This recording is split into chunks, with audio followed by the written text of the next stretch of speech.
Hands up.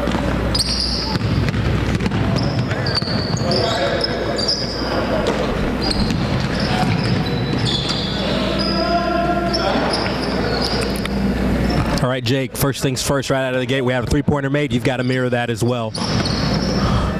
Everyone did a great job coming out of the jump ball. Everyone found their right positioning.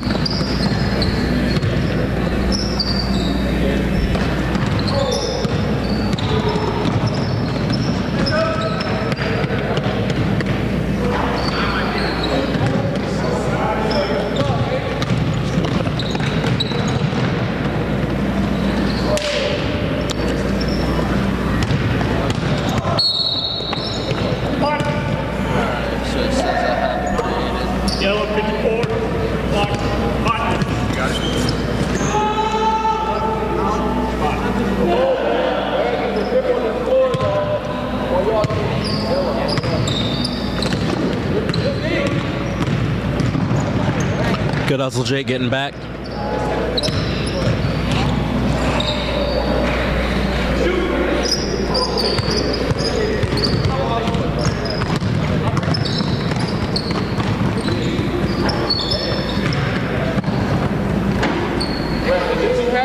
Chris, you're leaning just a little bit, and I need you to hang back as the center official, just in case there's ever a press situation.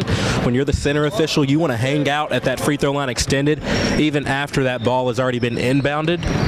Just because if we do have a press situation, we want you helping out. We don't want to leave our new trail out to dry.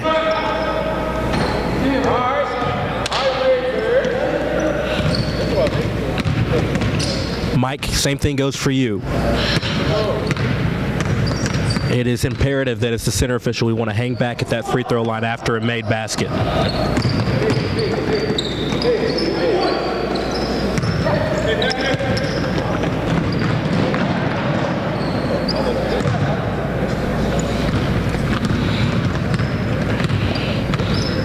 Chris, don't backpedal.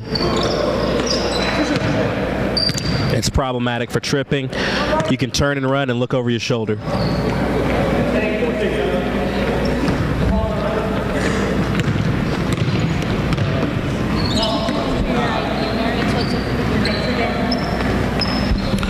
Jake, we could have rotated right there, and you'd be in perfect position to officiate this play. Still in, still in.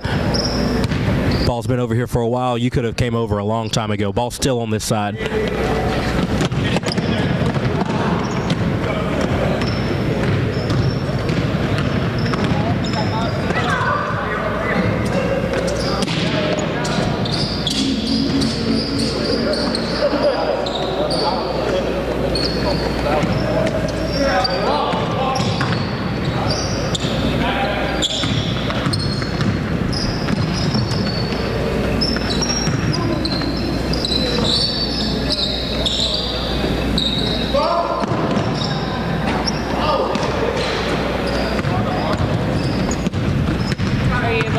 Did you get it?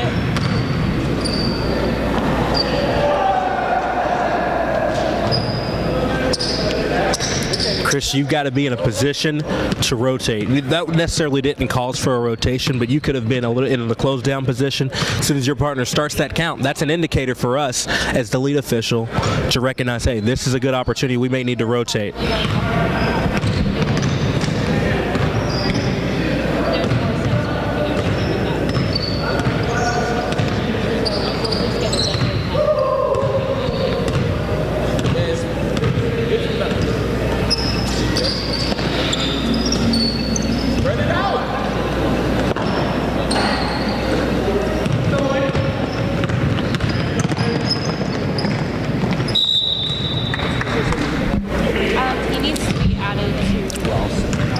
So, Chris, during this dead ball moment, you want to take a couple steps in all the way to that elbow and just keep an ear out, because what happens is in more intense games, we have situations where players may get a little chirpy with one another. So it's always good for us to have a presence on that dead balls where the opposite side see, and there's no need for us to switch because our trail and our lead are in those positions. Take a step in. Humanize yourself a little bit. Come in. Hey, guys, we got two shots. We've got two shots coming in.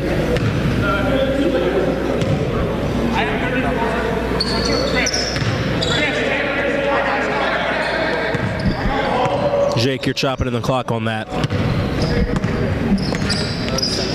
Free throw administration on the action free throw. That is our last free throw. Chris, I cannot have you calling that foul. I cannot have you calling from across there. We talked about that in our presentations. When our calls are in our area, we are much more correct. When you call that from 30 feet away, it takes a little bit of credibility away from your partner.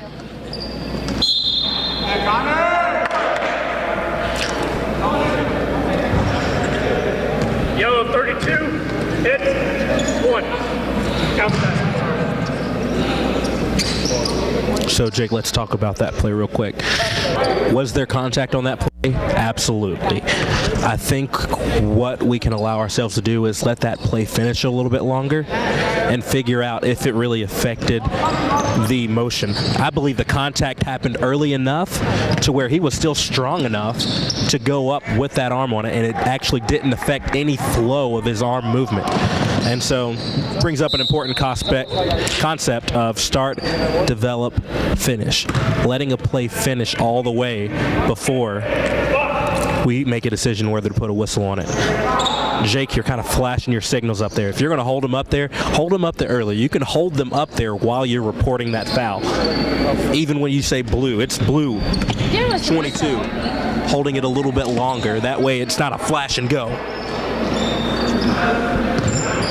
Good job, Mike, getting to the lead. No need to rotate. We had a quick drive there. I believe your mechanics can be a little bit more deliberate, Mike, coming up the floor. You're kind of counting. If you can see me on the camera, it's a little lackadaisical. I think it can be bop, bop, bop. Really like this song. Already got the job.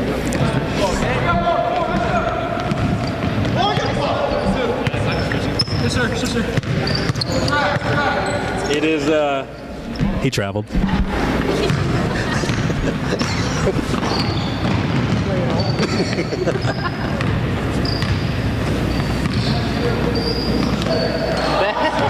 Hey, keep shooting it. Yeah, absolutely. They're like, yeah, absolutely. Yeah.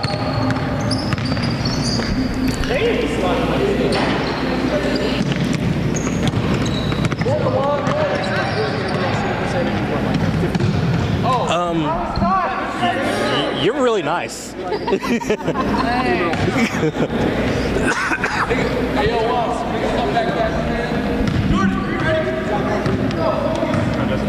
So what I'm noticing a lot when we are at the center official, and this is all of us, we are working a little high. So we want to really focus on being free throw line extended, and even, you know, playing with that a little bit, maybe a step or two lower. You don't want to get any lower than 1 or 2 steps, but 2 steps lower, 1 step lower doesn't hurt us at all, and may can actually help us, especially on quick drives from the center's area, to officiate plays.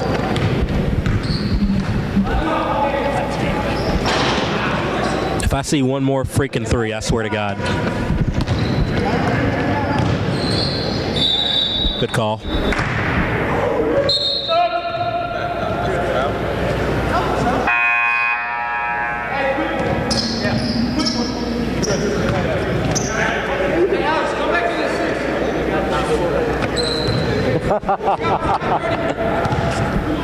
We can take this out of the budget. Original building built in 1996.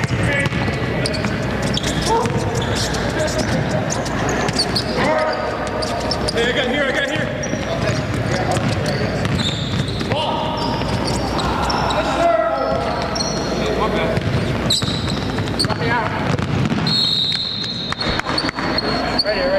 Jake, that's one I'd let the center have. We're still in transition there. You can kind of let him take that. Got spot. Now, if he doesn't come up with anything and there's still obviously a kick there, you can absolutely come up with it. But I'd give your partner about a first crack at it. Remember your responsibilities as far as line coverage goes. Hand up, point to the new direction. Mike, that went out of bounds on your sideline, so that's going to be your whistle. That's going to be your hand. It's going to be your new point in the new direction. It's okay to look to Jake for help on that, but you want to make sure that our mechanics are still effective as far as getting our hand up. As soon as that ball gets across half court, Mike, I need you to hustle across court. You can even work a little bit lower. Right now, the ball's not in your area. I don't think you need to have a whistle on that play. Jake, I'm curious to see what you saw as well. 23 is fine. That play's coming from the center's area. I'd like to know what he saw as well. Granted, we had a lot of contact in there, but once again, it goes back to that start, develop, finish concept. You know, is it possible that that player could have traveled, or did we have contact before anything happened?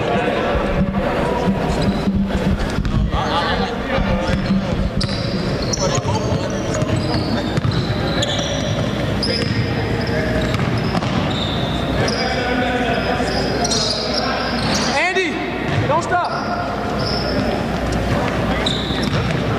Blake, one. You guys need one? Show me no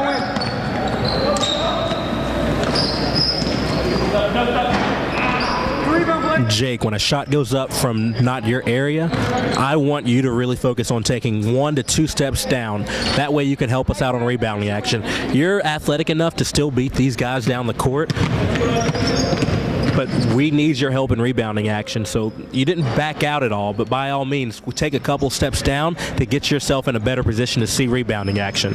That way, if you ever do have to blow the whistle for a rebounding foul, you're already at 25, 24 feet, and it's not coming back from 30 feet, 32 feet, or even 28 feet. Good take, one. Oh, yeah, that, yeah.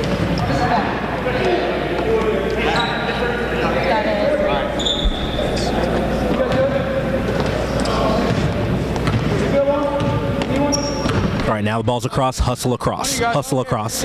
Get into your position. I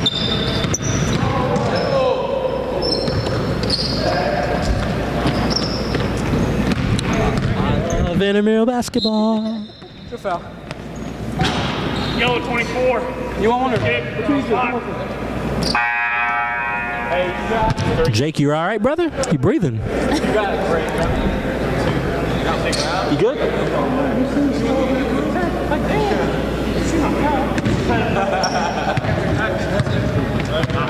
I can't judge. That's what's coming out a lot.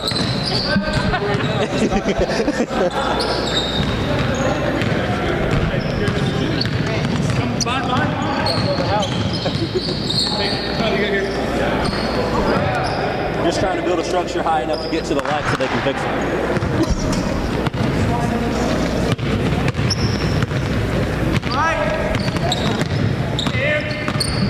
Jake, I would not be mad if you came up with a foul right there on yellow 23. There is an extended arm bar.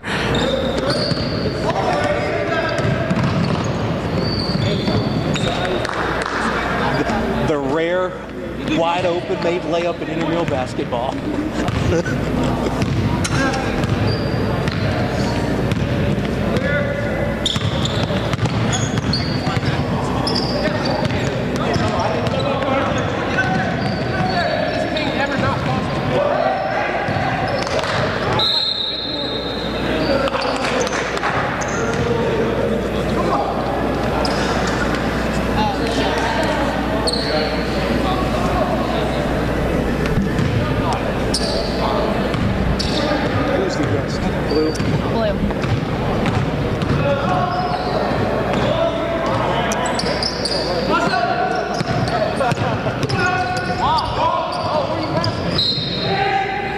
Jake, hand up first, hand up first.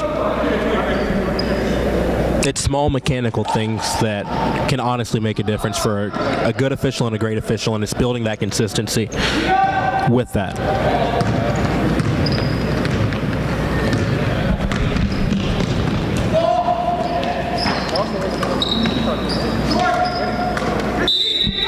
Do not call fouls out of your primary. Before the end of this weekend, I will shut that down. Basket is good. Goal 23 to hit. One shot. There's a reason why we practice patience.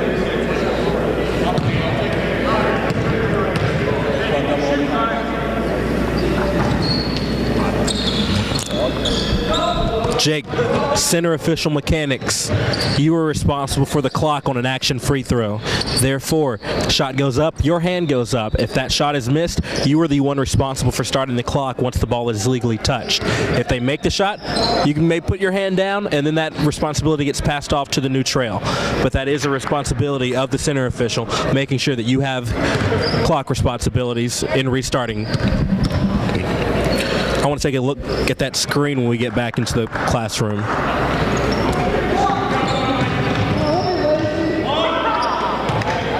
All right, under 1 minute. Let's see who's got communication.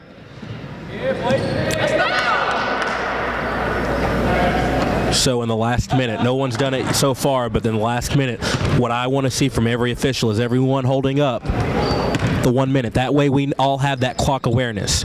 Now that we have that clock awareness and we know we're inside the 1 minute mark, we know that our center official has responsibilities. All right, so we are doing Federation mechanics, not Ohio mechanics. That is a replacement situation, so we want our trail going over. You are always table side when you call a foul.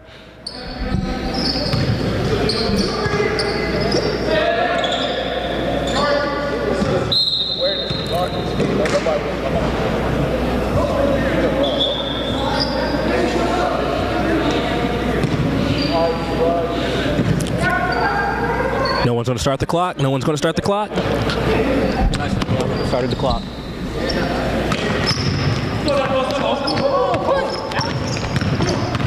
Hold it.